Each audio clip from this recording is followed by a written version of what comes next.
Oh. Sarvadharmastapakatvam sarvadharmasvarupakaha acharyanam mahacharyo Ramakrishnaya te namaha. O establisher of all the faiths, embodiment of all the religions, the greatest teacher among all the teachers, O Sri Ramakrishna, my salutations to you. Namaste, pranam. And Sri Ramakrishna teaching us that as the devotee is progresses on his path of spirituality, and he is about to attain the vision of God, he is about to attain God realization, we start seeing some signs, we start seeing some kind of symptoms in such a person who is much nearer to God, who is coming much nearer to God. Sri Ramakrishna told that the symptoms like discrimination between the real and the unreal. The person constantly starts analyzing and discriminating. Is this the permanent thing? Is this the temporary thing? I will only accept the permanent thing. I am going to accept only the thing which is there forever. I am not going after the temporary things. I am going to disown all the temporary things for that matter, ephemeral things for that matter. So that is one sign. The moment a person starts discriminating between the real and the unreal, know for sure, Sri Ramakrishna says, that he is coming nearer and nearer to God. Then he starts developing dispassion towards anything that is material, dispassion towards worldly temptations, dispassion towards all those worldly attractions. No more sense attractions for such a person. Totally, he is getting into that stage of dispassion towards all these the material things. Compassion for living beings, that is another sign. The moment a person starts getting nearer to God, he will develop compassion for all the beings, not only just human beings, for all the living beings, because this person starts realizing that these are all the manifestations of the ultimate divine. These are all the embodiment of the Divine Mother. So these kind of signs that Sri Ramakrishna has indicated the moment a person starts coming closer to God. And then he had given that example, the instance of when a master plans to visit his servant's home. Now, master knows that servant has got very limited resources to entertain him if he is visiting, to welcome him if he is going to visit. So what master does? Master himself provides all the necessary things for entertaining himself by the servant. Master will ensure that all the place is cleaned, all the courtyard is, all the rubbish is removed from the courtyard. Then he sends even the things that are necessary for his own welcome by his servant. He will send the carpet, he will send utensils, he will send, make all the provisions. He will send the hubble bubble so that master needs hubble bubble. Poor servant may not have that. So Sri Ramakrishna says, just like that, God starts providing all these symptoms to his beloved devotee, that he, the devotee, is so close to attain the God realization. Now, when he spoke about this word discrimination, that devotee will show that he has developed a discrimination, the ability to discriminate between the real and unreal. Through his ordinary walk of life, we can make out this person is always judging, this fellow is always analyzing, this fellow is always discriminating, and he is only going to stick to the permanent, to the real, and give away his attachment towards all ephemeral, all the temporary things of this world. Now with the discrimination, a devotee had a doubt. So one devotee asks Sri Ramakrishna, "Sir, should one practice discrimination to attain self-mastery?" You are talking about discrimination. If I start following the practice of discrimination, will I attain self-mastery? Will I attain self-control? That I will not go after the temporary attractions of this world. Rather, I will go only to the permanent reality, which is Satchitananda, which is the existence, knowledge, bliss, absolute. Will this kind of discrimination help me to develop this self-control of getting lured, getting attracted by the worldly temptations? Now Sri Ramakrishna says, well, that is also a path. Yes, that is also a path, and it is called vichara. That is the reasoning. Discrimination means you reason out what is permanent, what is temporary, what is real, what is unreal, what is sat, what is asat. So keep on get into the practice of doing this vichara, doing this reasoning, discriminating. And then Sri Ramakrishna says again, he is a adept follower of the path of bhakti. Always insists his devotees and disciples to follow the path of bhakti, which is much easier for this Kali Yuga, where we cannot get rid of body consciousness.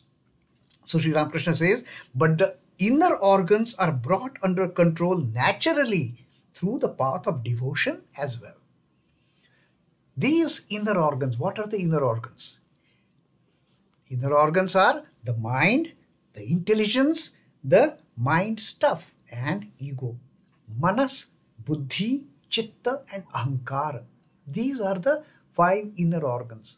If we can bring these 5 inner organs under our control, the mind, the intellect is slightly higher than the mind. Intellect actually gives us the direction for discrimination. Intellect tells us, don't do this, but mind tempts us to do those things. So we have to bring mind under control. We have to bring our intelligence under, buddhi under control, intelligence under control. The mind stuff, which is the innermost core of the mind, the chitta, that is the innermost core, that we have to control. And ultimately, the ego. What Sri Ramakrishna always says, that get rid of this wretched ego. Tame the ego to become the ego of a child. So these 4 internal organs, the mana, the chitta, the buddhi, and the aham, these 4 have to be brought under control. And Sri Ramakrishna says you can easily bring them down under control by the process of devotion also, by the process of bhakti also. Discrimination will also give you control over these 4 inner organs.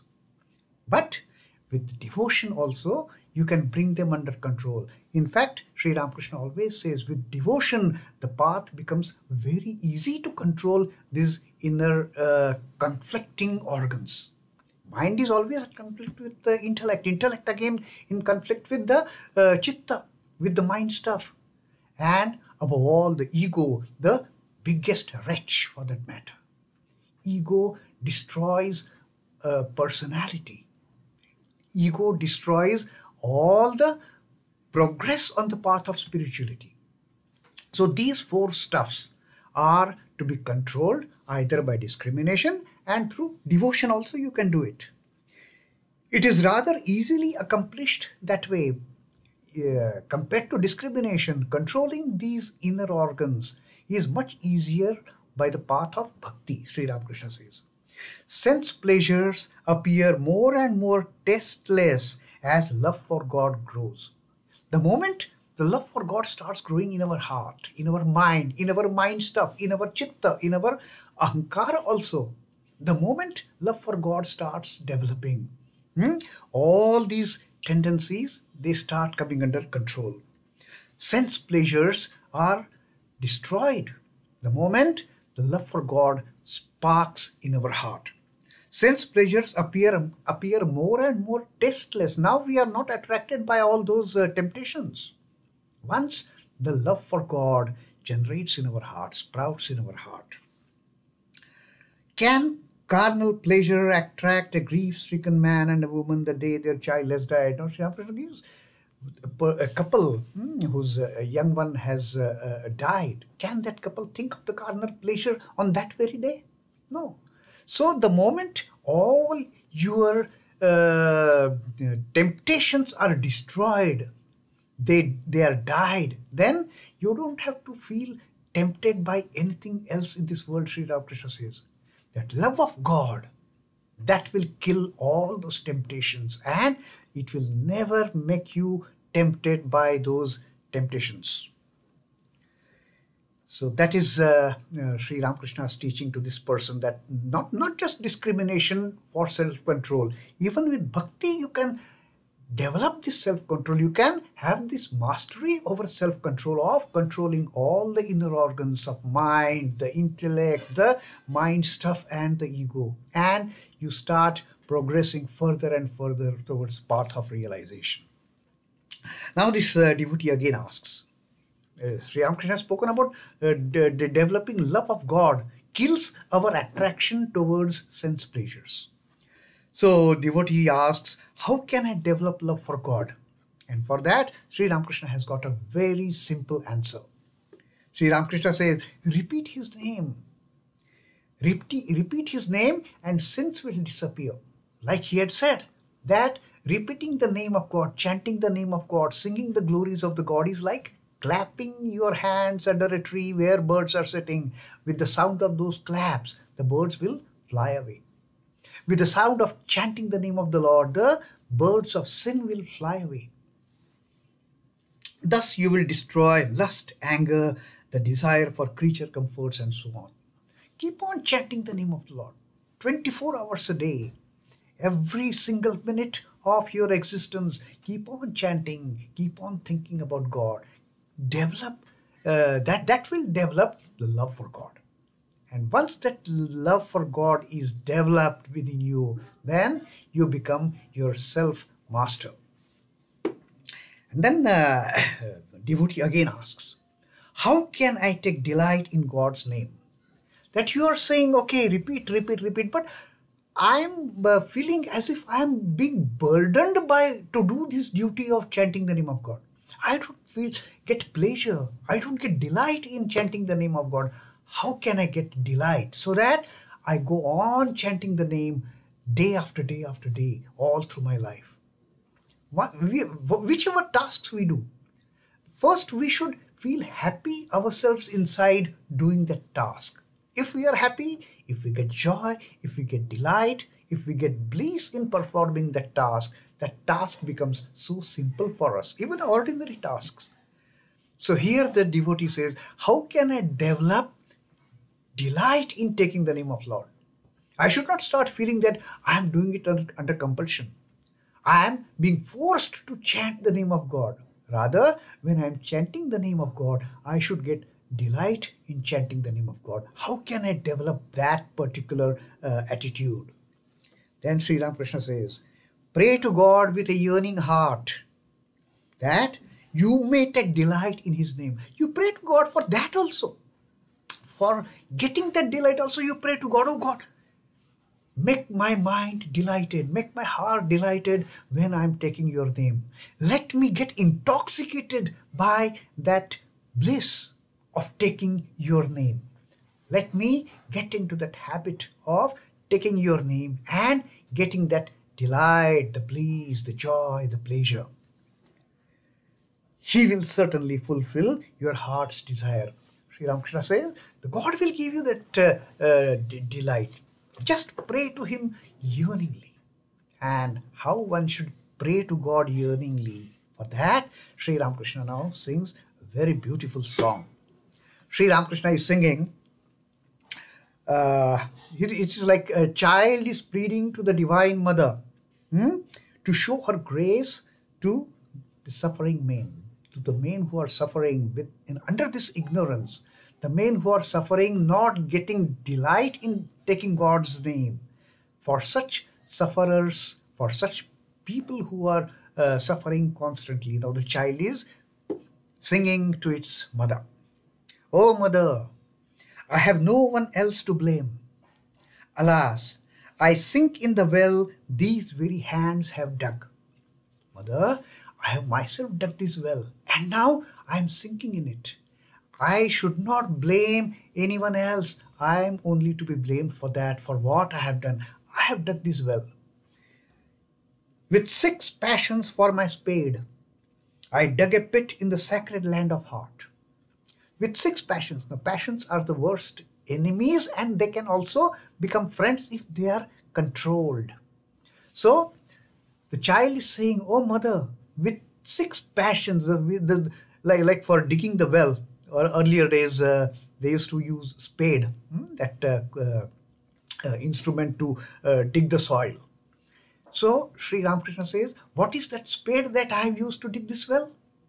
The spade I have used is the 6 passions. With these 6 passions of mine, I have dug this the well. I have started digging this pit.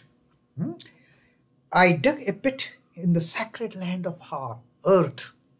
In this sacred land of earth, in this sacred body, when we take birth as babies, we are the purest of the pure lives on this earth.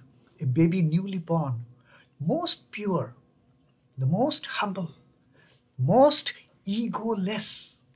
That is what a child comes in this life as when takes birth. So in this blessed earth, in this sacred land of earth, I have dug this pit using the spade of 6 passions. And now the dark water of death gushes forth.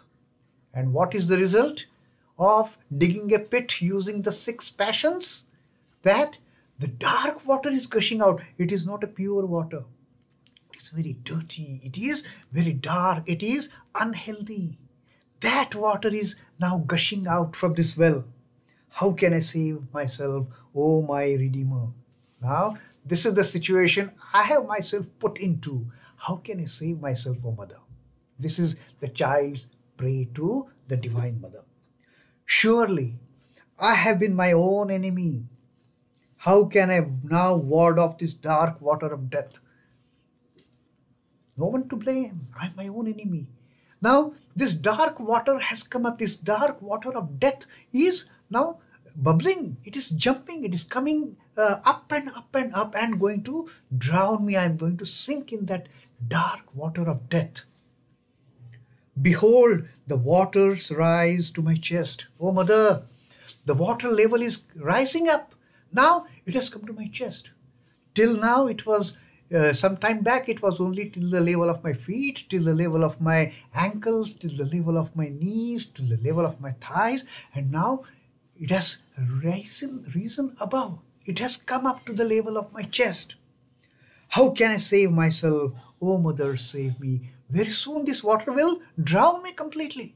Oh, Mother, save me. Thou art my only refuge. With thy protecting glance, take me across to the other shore of the world. That is the only the kind of protection now the child realizes. You are my only protector. Only through your protecting glance, have mercy on me. Through your grace, shower your blessings. And oh Mother, please take me to the other shore. Please save me from these dark waters which are going to drown me in this well, which I have myself dug. No one else to be blamed. Such a beautiful song. And Sri Ramakrishna says, keep on praying to God yearningly, with great yearning, most sincerely. And God will grant you that prayer, that you will start getting delight in taking God's name, in taking the Mother's name. Om Namah Shri Bhagavate Ramakrishnaya. Sri Ramakrishna Arpanamastu. Jai Thakur, Jai Ma, Jai Swamiji.